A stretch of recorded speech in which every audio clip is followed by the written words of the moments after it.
Dear brothers and sisters, today we are continuing the book reading of Babaji Maharaj, the VoiceReal, the chapter Clarifications. Physical ailment is really meant for the cure of spiritual diseases because thereby it consumes some of the sanskaras and increases the power of endurance as well. One proceeding in the proper manner will find his spiritual condition much improved by the effect of illness.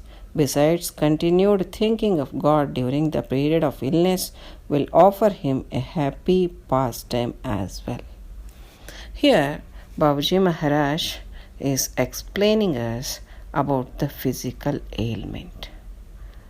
And he is telling that physical ailment is really meant for the cure of spiritual diseases.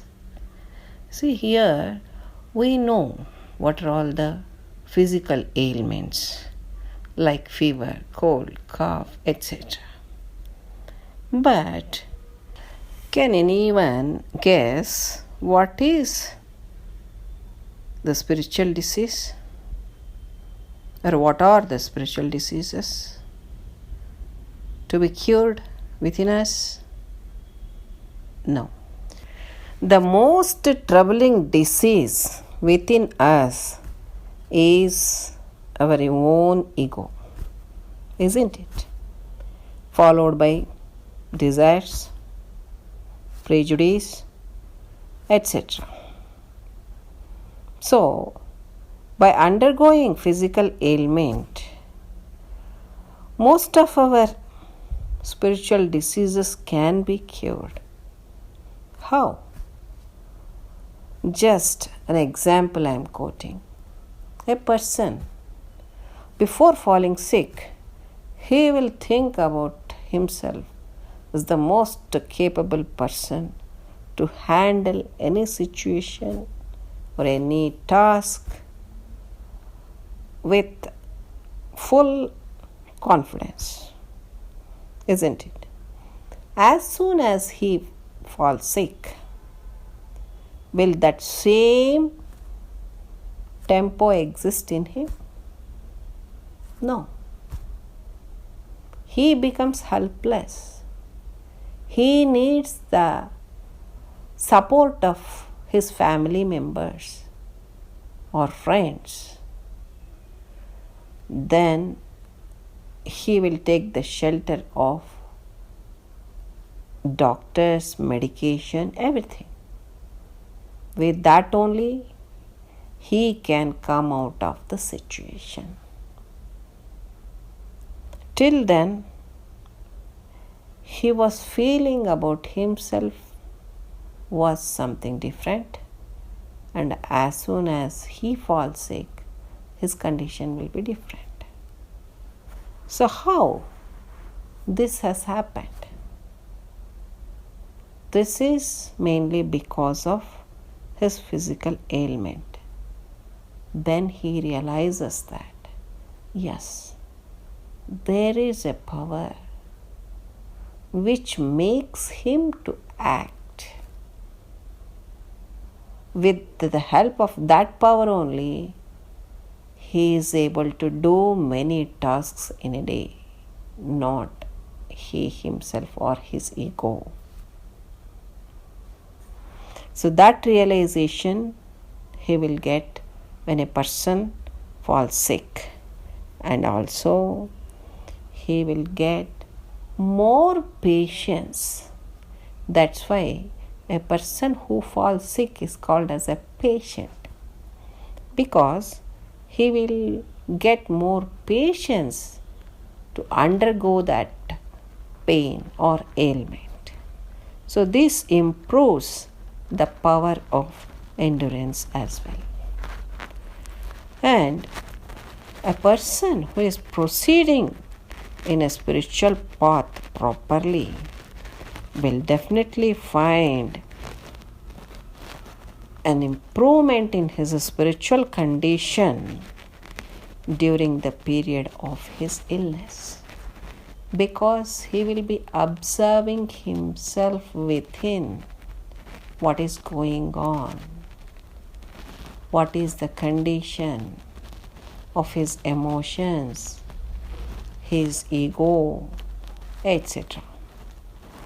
So, and then even this period of physical ailment will help a person to remember God and to think about God, and makes him happy, and he will pass his time in a divine way. So this is how the physical ailment help a person. And next, let us read further. Man possesses the body as well as the soul. Both are the essential features of his existence. The manifestation of the soul can never be possible without its base, the body. Both have their own importance, and man is in duty bound to take due cognizance of them both. The body stands in need of proper maintenance, and the soul of due cognizance of the origin. Naturally, during illness, one must take all care of the body, but at the same time, he must not neglect the other phase as well. Here, Babaji Maharaj is saying about the importance of soul as well as body. See here, man, that is we human beings, possess the body as well as the soul. Both are equally important, and they are the essential features of our existence. So, the manifestation of the soul can never be possible without its base, that is our body. Therefore, both have their own importance. Body has its own importance in its own way, and the soul has its own importance in its own way.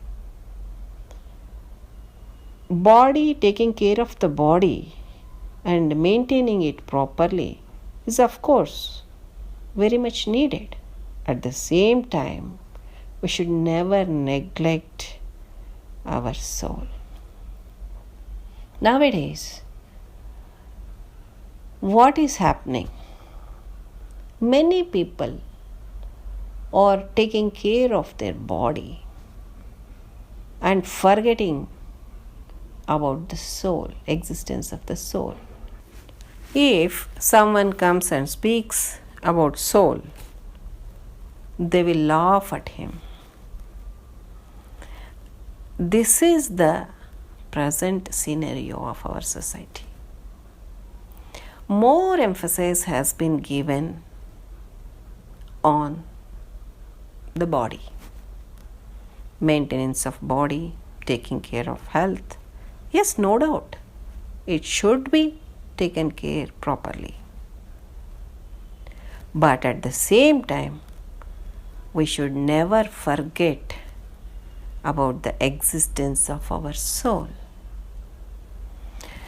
Naturally, during our illness, we should take care of our body. But at the same time, one must never neglect the other phase, that is our soul as well. That's what Babaji Maharaj is saying now. So let us read further. A few words to review the exact position of Raja Janaka as a great saint of his time. He held a high position among saints. The great rishis of the time used to send their sons and disciples to him for higher training, but all his prominence as a saint was due not only to his spiritual attainments alone, but also to his being a king as well. As for his spiritual elevation, he had crossed the region of heart, attaining a Vyaktagati, undifferentiated state, and had just entered into the mind region. Of all the 11 circles of the mind region, he could have by that time crossed only the first one and was lingering in the sphere between the first and the second circles. Here, Babaji Maharaj is explaining us about the condition of Raja Janak. So, he was a great saint of his time and he held a high position among the saints of that time. And great rishis were used to send their sons and disciples to Raja Janak for higher spiritual training. But all his prominence or greatness as a saint was not only due to his spiritual attainment alone, but also he was a king as well.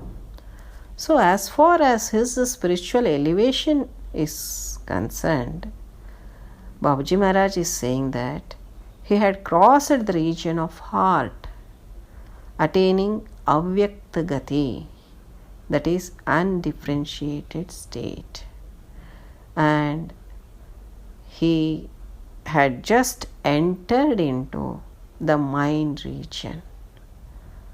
See, in mind region, there are 11 circles, as said by Babaji Maharaj.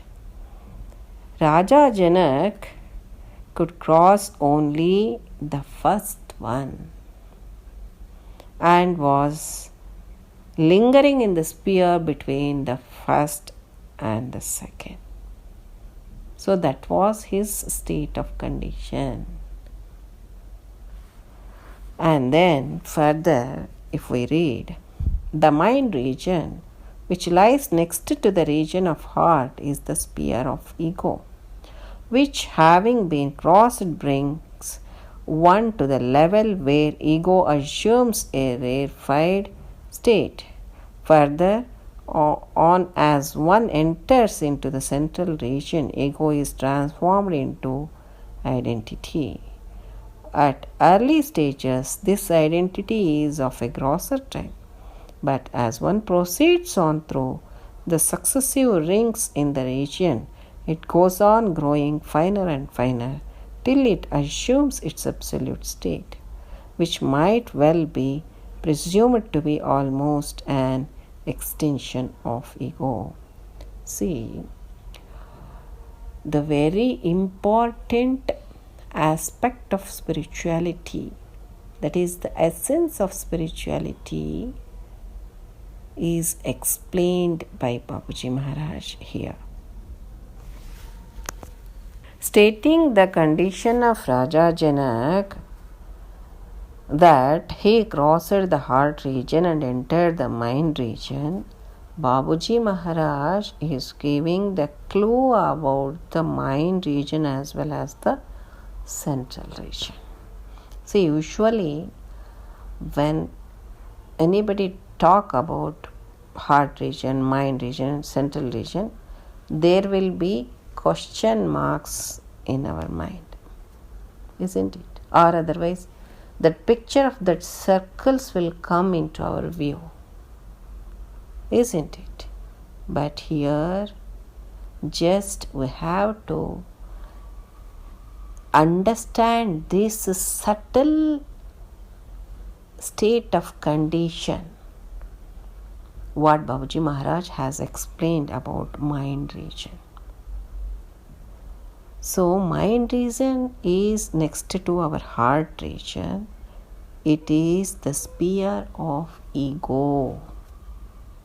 Mind region is the sphere of ego, and which is having 11 circles. So that is The stages of ego we have to cross is those many stages, around 11 circles. That means that much refinement has to happen in our ego. Our ego should be refined to subtler and subtler and subtler stages.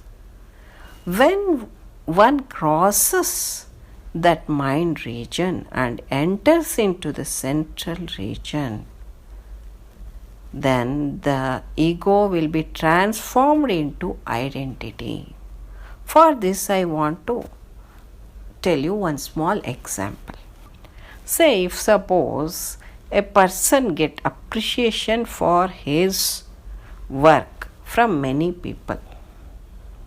For example, he has constructed one big building, or he achieved some good position in his profession. So then people appreciate him for that achievement. Then immediately what he will say, thank you very much, thank you very much. That means he is accepting that he has achieved it, or he has done that good job or great job. So there, that is the state of ego. Yes, I did it. That is there. See, after practicing, by the grace of Master, the internal condition of that ego slowly crosses all the circles. Then the intermediate stages of crossing that circles may be, that person will start feeling that he is not the doer. Master is doing it, or Master is helping him in that, and Master is the doer. Slowly that I am doing will be faded out. And then what takes its position is Master. Master is the doer. He is helping. Everything is his. Slowly he starts submitting everything to Master, and he surrenders himself.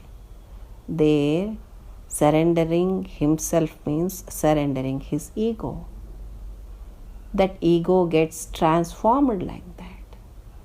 And at this stage, if anyone come and appreciate that person for doing any good job, then immediately he will say that it is the grace of Master. He did it. I am not the doer. See, this condition will be deep-rooted in that abhyasi. Those words are not just from the lips, but they are from the inner core of the heart of that abhyasi. So, like this, the transformation of ego will happen. And at one point, if somebody gives compliment to that abhyasi for his achievement, then he says that I am not the person. Or he feels himself that to whom they are telling. That means that point of reference will not be there at all. That will be completely merged with Master. That is the condition of transformation of ego and transformation into identity. Even that identity will also vanish. Then almost an extinction of ego will happen. that is the state in central region. The ego will be transformed and it goes on growing finer and finer till it assumes its absolute state. And even that will also vanish at the end. So, this is the condition of central region, mind region, what Babaji Maharaj has explained us. So, we should try to get this condition by practicing and by the grace of Master. So, dear brethren, today Babuji Maharaj has explained us the minute aspects of our spiritual progress and conditions as well. So let us know more aspects in forthcoming satsang. Till then, I take leave. Pranams. Namaste.